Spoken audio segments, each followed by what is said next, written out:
tere, mu kallid grupi liikmed. Kuna ma mõtlesin siin grupis hakata tegema ka teatud selliseid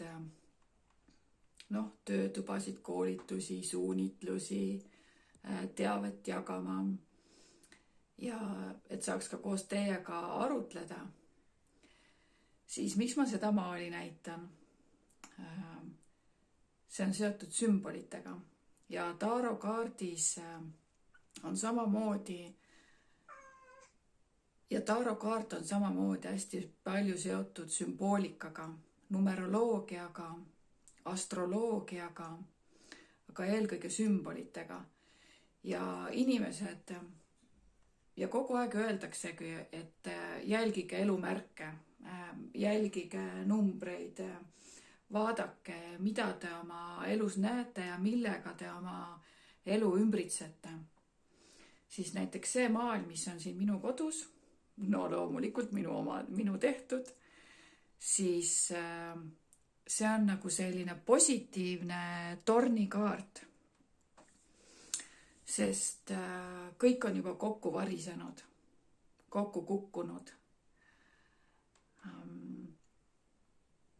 Need luud siin on inimese luukered nagu kapis või et millest sa oled nagu lahti saanud või millest sa pead lahti saama, isegi kui need päris terved kalakesed siin on, mis on noole suunas, mis ütlevad, et kuhu suunda minna, kuhu suunda liikuda. Hästi liikuv maal. Ringi kuju on ju teada, et see on lõpmatus, täius. Ringi keskel täpp on päike, minul on seal silm, siis see silm, kas see on kõikenägev silm, algallikas, kus me kõik oleme tegelikult tulnud ja kus me kõik oleme pärit. Või see on sinu enda kolmas silm, mis peegeldab sind ennast tagasi, nii nagu peegeldavad tagasi teised inimesed sind ennast, nii nagu peegeldab tagasi välismaailm sind ennast, mis sinu elus juhtub. Tegelikult öeldaksegi, et sa ise oma sisemaailmaga oled seda esile kutsunud, kuigi vahel tahaks selle vastu väga vaielda tahaks samamoodi ka mina, et see on iseendasse süvitsi sel juhul minek ja arusaamine, et mida sa siis pead tegelikult iseendas nagu muutma ja mis sa oled iseendas ära peitnud. Et see maailm tuletab mulle ka seda siis meelde, et vaata iseenda sisse ja kui sa vaatad peeglisse, siis sa näedki iseennast sealt selliselt, nagu sa oled muutumatul kujul, ega peegel ainult peegeldab, ega ta ei moonuta. No ja küll, kui tähenärija olla, siis võib moonutada ka, et kui on siuke vana lapergune peegel, aga et võtame praegust ikkagi selle maksimum hea peegeldusega peegli. Kassid on ju vabaduse sümbol ja kas sa oled vabaduse sümbol kassid, nii nagu ongi see, et kassid võivad ju kala ka ära süüa. Armastavad kala süüa. Võib-olla osad kassid ongi need kalad ära söönud ja selgroo või need luustik on veel järgi jäänud. Et vabadus, sõltumatus, vaba mõtlemine, vaba käitumine, isepäisus, nurrumootorid, mis ravivad inimest,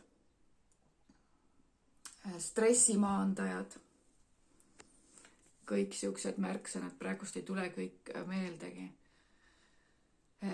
Lilla-violetne on vaimsusega seotud, kollane valgustatus ja õppimine, areng. Inimene on seal nüüd, vaatab siis kas iseendasse, enda sisemaailma. Tal on vabadus kõndida selles suunas, kuidas tahab ja nüüd on aeg hakata uuesti üles ehitama. Et saast välja, blokeeringud välja, universumisse ümbertöötlemisele, et saaks tagasi tulla armastuse, tervise, heaolu, harmoonia, seda nimekirja võib jätkata, sellises suunas tagasi tulla, taaskäitlus, ümberkäitlus, ümbertöötlus ja inimene astub parema jalaga edasi. Nii, parem jalg, tegusus, meesenergia, liikumine, vasak, toetus, naisenergia, toetud intuitsioonile, toetud naisenergiale ja meesenergia on aktiivne, tegus, naisenergia passiivne, aga toetav ja liigud edasi. Sümboolika, vaat sellistest asjadest ma tahakski rääkida, kuidas mingeid asju tõlgendada. Ma isegi praegust arvatavasti jäigi mul ka mingid asjad rääkimata siin. Aga nii on. Ja see silm on ja. Et silm on, kui minu poolt, meie poolt vaadata, siis on ta vasak silm on ja. Aga kui tema vaatab tagasi, pilt vaatab minu poole, sinu poole, siis ta vaatab sinust läbi. Parem silm see juhul. Võta, kuidas tahad. Ja mõni ei kannata pilku välja. Väga meditatiivne, võimas maal. Okei. Kui olete huvitatud sellistest teemadest, siis palun väga. Võime seda arutada, võime seda teha.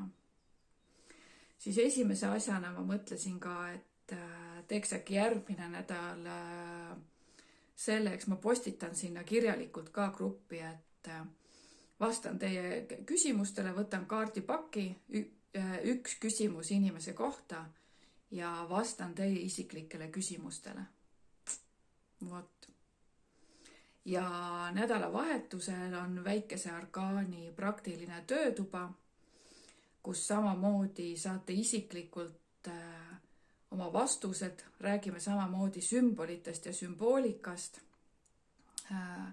Et praegust on küll Rider-Waite kaardid, aga et sümbolid ja sümboolika, selle kohta teen veel omaette selle töötoa, sest seal on nagu mega palju, mida rääkida, millele tähelepanu pöörata ja siis ei ole enam oluline, millisest kaardipakist jutt käib. Vot. Kõike kaunist.